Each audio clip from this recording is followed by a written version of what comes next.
Hey, good afternoon, everybody. Episode 3 of just this week. From today's date, which is Thursday, I'll be uploading this either tonight or tomorrow. But I wanted to quickly cover the Chromebook Duet. Okay, it's something that I talked about not too long ago about being able to game and how Chromebooks are getting too much a bad rap from the wrong people online. But realistically, I want to talk about how 8 months with the Duet has really panned out, and I'm seeing a decline much quicker than I thought. But if you guys want to check support the channel, please hit the thumbs up button and then go to either the about page or read the description to see how you can support the channel. But realistically, just let's talk about everything you hear and on my channels, all my videos in the comment section, and see what we're thinking. I just kind of like have to talk to you guys and see what you're thinking, and it even gives me ideas for future videos. Now, I use my Chromebook Duet in different ways than I expected I was going to when I bought it. I thought I was going to use it a lot more with work-based scenarios because I was like, hey, look, something I can use for a tablet and a work-related product at the same time.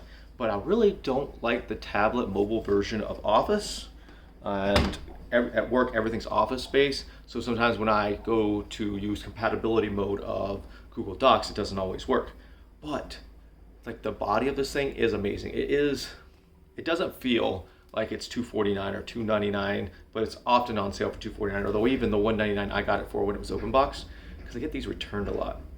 A couple of days ago, I actually sold them to a lady that was coming in looking at a MacBook Air, and we were going to sell her, iPad Air, and her mom wanted to look at something a little bit cheaper, and I was like, oh, hey, look, you know what? If you want something that could do the same stuff, but not pay this kind of price, let me show you the Chromebook Duet. And within 5 minutes, the daughters decided, hey, look, I can get 2 of these for the price of my iPad Air. I'm gonna get 2 of these. And I'm not sure what happened with that, if they kept them or not, but I do have a couple of returns over the last couple of weeks. And those are something, the main reasons I feel like people are returning them is, first off, the difference between having the tablet in laptop mode and the actual tablet. Okay, I noticed that when you are it doesn't always connect easily. So you'll notice it connected there, but it comes like if I'm in my bag, like it will partially come off because there's no magnet at the top, right? So this will come off a little bit. It'll kill my battery or be open, or it'll start playing something from a YouTube video I was listening to in the car, or something like that. It'll link to my phone, or when I'm at work I set the bag down and all of a sudden the video starts to play off the work Wi-Fi, and I'm like, you gotta be kidding me. And it's already hard enough to kind of type on this little 10.4 inch tablet, I think is what it is, or 10.2, because of how small it is. But realistically, the idea was I wanted a tablet, but I didn't want the 2-year support limitations of Samsung's devices. I mean, Samsung, I think, makes the best tablets. I don't care if you are considering, non-Windows based, whether your iPads, Lenovo's, Chromebook Duet, whatever. Samsung makes the best ones, right? If you look at the Tab S7, S7 Plus, they are the best tablets on the market, in my opinion. I'm going to put a big quotes around that because I believe a lot of people will agree with that if you ever touched one. And the only people I feel like would disagree are specifically their Windows or iOS users. So if you ever pick one up, you're like, God, I'm going to spend $700-800 for this thing? It has DeX, that's amazing, but in 2-3 years, the support's going to stop, and I'm going to be like, okay, well, I can use this way longer, you can keep it, but why? Why would you spend $700-800 and not get updates anymore, right? So that's why I went with the Duet, and I'm seeing a lot of degradation in the performance already. Matter of fact, I was trying to take a picture with it. Obviously, you don't usually take pictures with tablets, but I was trying to do something specific. I can't remember what it was. And my wife called me and I opened up Duo, and I noticed there was some crazy stutter. I've only had this thing for 8 months. There's not a lot of stuff on it. I don't even have the Linux stuff on there anymore. If I open this up, you'll notice there's not really a lot on here. I mean, it seems that way, but obviously you know that most of this stuff's already pre-installed.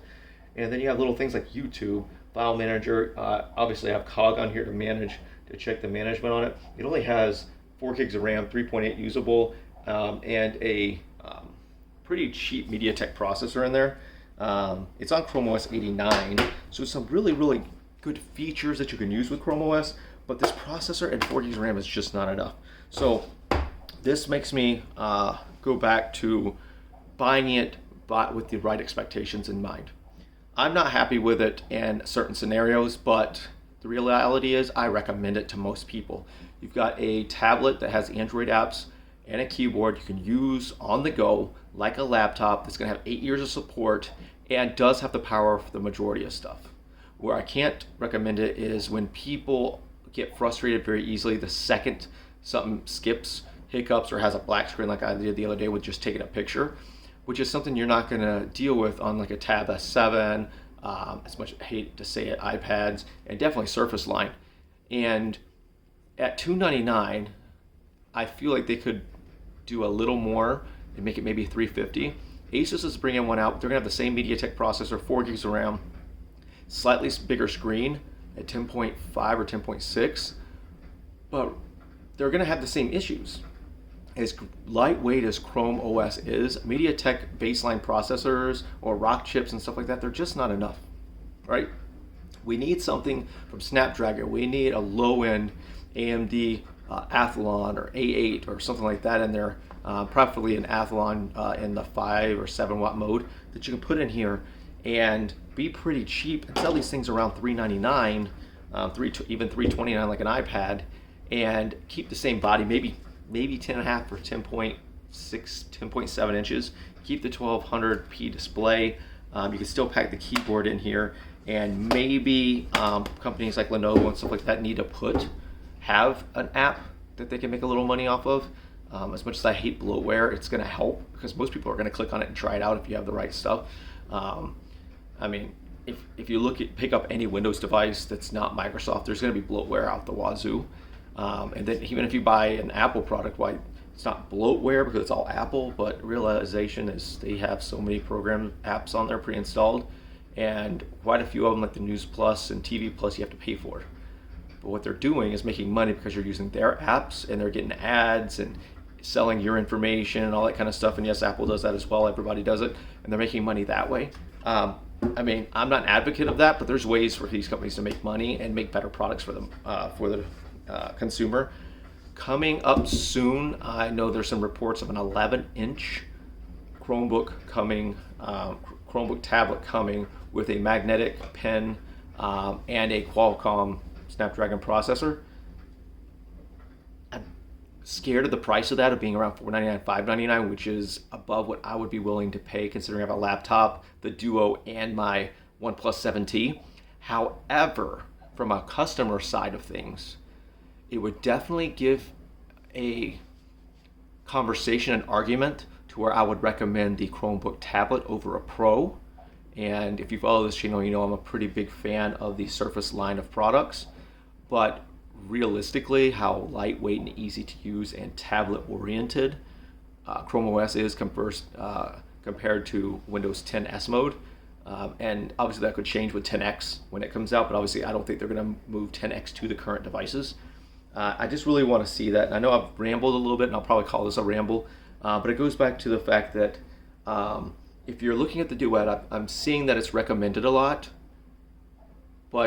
and I do think that most people are going to be happy with it, but I'm realistically, as a person that deals with tech, sells tech for a living, teaches people to sell technology,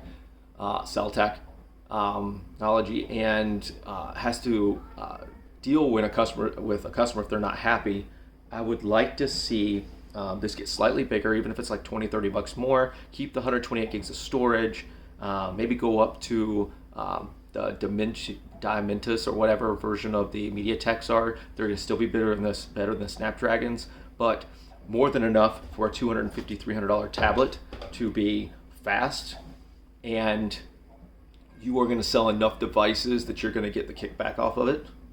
Obviously, supply channel causes things to increase in price. Whether you're selling it at your Best Buy or Amazon, they need to get their piece. You need your piece. Plus, you have to pay, Rock Chip and MediaTek and all these companies that you're buying the parts from. But if you're making the product good enough to where you can sell enough products, you can buy the hardware at a larger quantity and pay less. Right? That's how companies make money. The more they sell, the cheaper they can buy the products, the more money they make, and then obviously the cheaper they can sell it to us while still making their profit. Okay, so don't take this as a bash to the Duet. I think it's a very nice device. It's very nice built. Just keep in mind that I would recommend it more as a actual cheap tablet, because it's only a little bit more than the Tab A7, and I think a lot better than the A7. So when you look at it from that aspect of it, it's way better, and it does have the keyboard in the box. But if you're going to actually buy it thinking that you can do work on it, I feel like you may be disappointed with what you're actually going to get out of it. All right, guys. Well, I've got to get off this, get the other video ready, take advantage of the kids being down and having their quiet time. If you're ever wondering why I'm trying to sound quiet and things like that, and almost like I'm gonna cry, as one of the comments said, I'm trying to keep myself quiet because the kids are in the other room, and then I'm also trying to listen to them and talk to you guys at the same time, and I start losing what I'm trying to do. But anyways, everybody, let's talk about everything in the comments. Check out the About page, and I'll see you next time. And remember, you're wonderful. Take care.